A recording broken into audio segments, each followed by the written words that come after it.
I realize it's a high honor to be the president of this great country, and the Oval Office reminds me of that.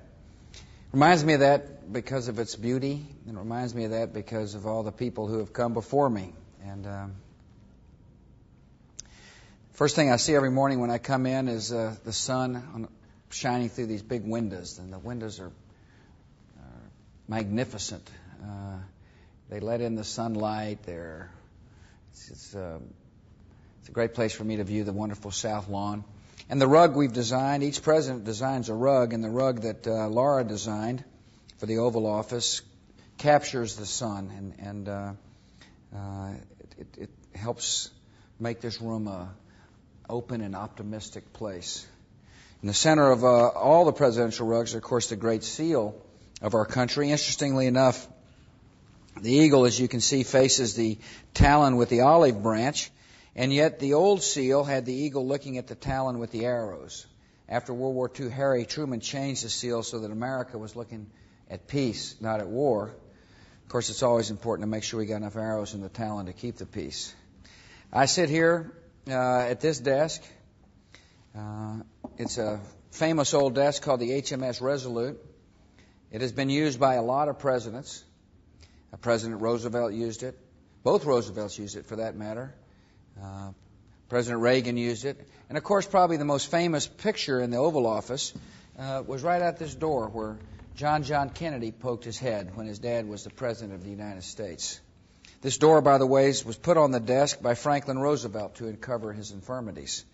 I love the ornate nature of the desk. It's a beautiful piece of furniture, and it fits in nicely with the Oval Office. Each president can put whatever paintings he wants on the walls.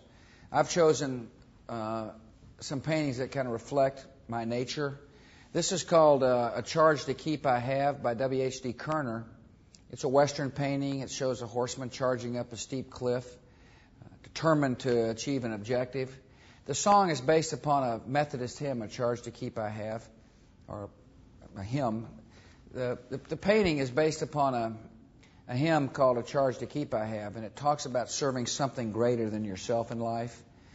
A president must always keep that in mind. A president must serve the nation and not himself, not his self-interests. A president must be the president of all the people, not just those who voted for him.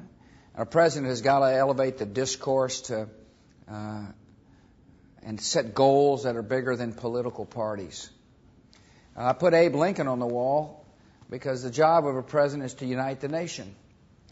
You can't achieve big goals and big objectives, which is the job of the president. The job of a president is to set big goals for the country, big objectives. And in order to achieve those objectives, the country must be united.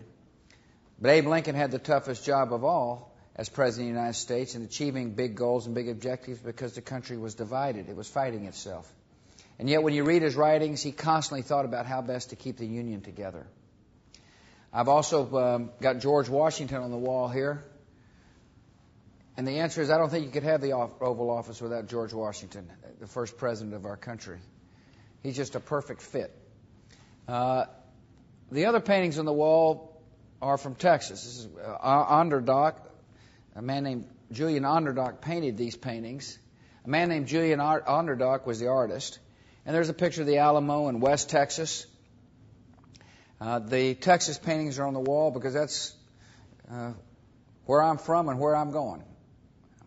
It's an honor to serve here in the Oval Office, but my home will be in Texas. This also is a Texas painting by a man named Tom Lee. He's a personal friend of Laura and mine. He passed away, unfortunately, this year. This painting here is by Tom Lee. He was a personal friend of Laura and mine. He was from El Paso, Texas. He wrote this about at one time. Tom wrote this. He said, "Sarah and I live on the east side of the mountain. It is the sunrise side, not the sunset side. It is the side to see the day that is coming, not to see the day that is gone." I love that quote because it is a president must see a day that is coming, not the day that is gone. The president has got to see a better day for America. And I do see a better day for this country. And this painting reminds me of the optimistic spirit that I feel in my heart about the country. And finally, The final painting is also a Julian Onderdonk. It's a beautiful setting of Texas bluebonnets, which is the Texas flag. The painting is a setting of Texas bluebonnets. It's done by Julian Onderdonk. This kind of reminds me of our ranch in the Crawford area, and even though I don't get to spend as much time as I'd like to, just looking at the picture kind of reminds me of a place that Laura and I love. I've got 3 busts here in the Oval Office. The first that I'd like to show you is of Winston Churchill. This was on loan from the British government. My friend, the Prime Minister of Great Britain, heard me say that I greatly admired Winston Churchill, and so he saw to it that the government loaned me this, and I'm most honored to have this Jacob Epstein bust of Winston Churchill. I like Churchill because he was a great war leader. He was resolute, he was tough, he knew what he believed, and he had a fabulous sense of humor. And in this job, believe me, you've got to have a sense of humor. Otherwise, it makes for the days awfully long and the nights awfully short. This is Abraham Lincoln. Again, Lincoln, as you can tell, is one of my favorite presidents because of not only because of his great wisdom and strength, but because he loved America and realized a united America is important for the future of our land. And finally, Dwight David Eisenhower, Ike. Finally, we got Dwight David Eisenhower here. He was a steady, solid president. He performed well in office. In this town, there's a lot of talk and sometimes not enough action and results. And Eisenhower was a modest person who did a heck of a lot of good work on behalf of all Americans, and I appreciated his leadership style. One of the things that people see in the Oval Office, of course, when the President speaks from the Oval Office, is the pictures behind his desk, and my pictures are my family. The pictures I have behind my desk are of my family, because my family is a priority in my life, and they've got pictures of our girls, pictures of the First Lady and other members of our family, Barney and Spot, the dogs, pictures of my grandparents, pictures of my dad. I love to have my family behind me, in spirit as well as in pictures. And so that's the Oval Office.